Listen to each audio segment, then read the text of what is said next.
si Baby Margarilis. Pinanganak ng 12:08 AM. Ayan, gutom na siya. Sumusup-sup-sup na siya, oh. Tumutunog na yung pranela niya. Mga initial vaccine, complete na. Naibigay na kay baby mo, ha? Hepa B, vitamin K, and eye ointment sa mata. Ayan. Ang bilis niyang nakaraos nila ni Mami. Ayan, nakaraos. Ang galing naman. Nakaraos agad. Ay, hindi niya pinahirapan si Mami niya.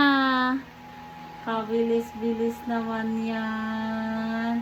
Kinis-kinis naman ng mga face niya. Bukas mamaya papaliguan natin tong mga bago pumunta sa Peja, no? Ayan.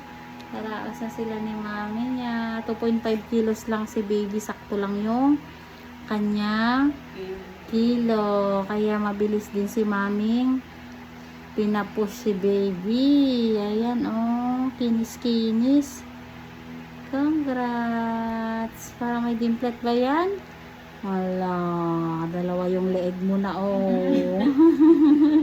Ang cute-cute niya. Oh, diba? Bye-bye.